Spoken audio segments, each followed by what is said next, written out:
एक छोटी सी रकम लगाइए, कुछ साल में पैसा दोगुना तिगुना पाइए, साथ में कार और दूसरे महंगे तोहफे भी। लुभावने वादों के इस जाल में हजारों नहीं बल्कि बड़ी संख्या में लोगों ने अपनी मेहनत की कमाई लगा दी। लेकिन जब इस पूरे खेल की परतें खुली तो सामने आया हजारों करोड़ रुपए का कथित पोंजी स्कैम। इस मामले के केंद्र में है सागा ग्रुप के सीएमडी और मुख्य नियंत्रक बताए जा रहे समीर अग्रवाल, जो फिलहाल भारत से बाहर हैं और जांच एजेंसियों के रडार पर हैं। ईडी के मुताबिक इस नेटवर्क के जरिए लोगों से 10,000 करोड़ रुपए से ज्यादा की रकम कथित तौर पर जुटाई गई। और जब जांच में सिर्फ निवेशकों के पैसे तक सीमित नहीं है, अब ये जांच 50 से ज्यादा शेल कंपनियां, करोड़ों की संपत्ति, नकदी, सोना, चांदी और विदेशों तक पहुंची कथित रकम की कहानी भी अब सामने आ रही है। आइए शुरू से समझते हैं कैसे खड़ा हुआ ये पूरा नेटवर्क और अब जांच एजेंसियों का शिकंजा किस तरह कस रहा है। जांच एजेंसियों के अनुसार इस कहानी की शुरुआत 2009 के आसपास निवेश योजनाओं से हुई।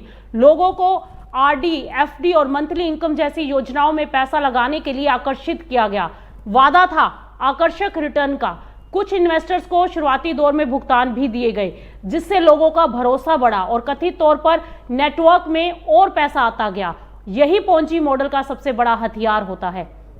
शुरुआती निवेशकों को भुगतान करके नए निवेशकों का भरोसा जीता गया। लेकिन सवाल तब उठता है जब नए निवेशकों से आया पैसा वास्तविक कारोबार के बजाय पुराने निवेशकों को भुगतान करने और दूसरे कामों में इस्तेमाल होने लगे। ईडी के अनुसार सागा ग्रुप और उससे जुड़ी संस्थाओं के जरिए 10,000 करोड़ रुपए से ज्यादा की रकम कथित तौर पर जुटाई गई। जांच में यह भी सामने आया है कि रकम का बड़ा हिस्सा नगद में इकट्ठा किया गया और फिर अलग अलग माध्यमों से उसे घुमाया गया। ईडी के मुताबिक रकम को क्षेत्रीय कैश चेस्ट के जरिए आगे भेजा गया और कथित तौर पर संपत्तियों में निवेश तथा अन्य रास्तों से बाहर निकाला भी गया। यानी ये सिर्फ एक कंपनी का मामला नहीं था। जांच में 50 से ज्यादा शेल कंपनियां और संस्थाओं का नेटवर्क सामने आने की बात कही गई है। जैसे जैसे अलग अलग राज्यों में शिकायतें और एफआईआर सामने आई, मामला जांच एजेंसियों तक पहुंचा। ईडी ने पीएमएलए यानी मनी लॉन्ड्रिंग रोकथाम कानून के तहत कार्रवाई भी शुरू की। अगस्त 2026 में मुंबई और भोपाल समेत कई ठिकानों पर तलाशी ली गई। इस कार्रवाई में करोड़ों रुपए की संपत्ति और कई महत्वपूर्ण दस्तावेज मिलने की इस बात सामने आई। ईडी की कार्रवाई में 1 करोड़ 53 लाख नकद, करीब 35 लाख की विदेशी मुद्रा, 5 करोड़ 25 लाख के सोने के आभूषण और चांदी की ईंटें और 9 महंगी गाड़ियां, ये सब जब्त किए जाने की जानकारी सामने आई है।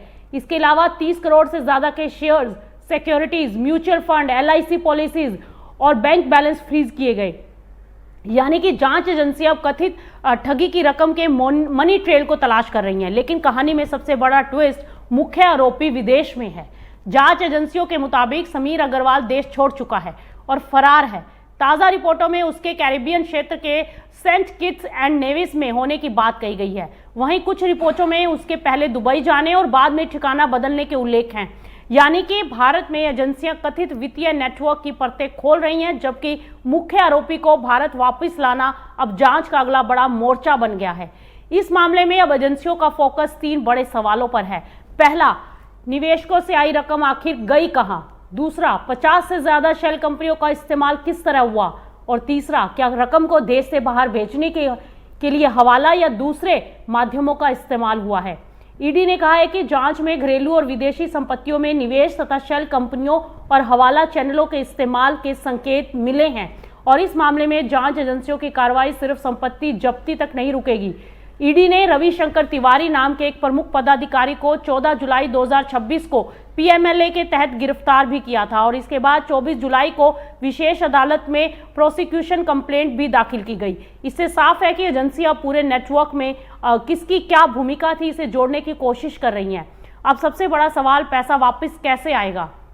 यही इस पूरी कहानी का सबसे महत्वपूर्ण हिस्सा है।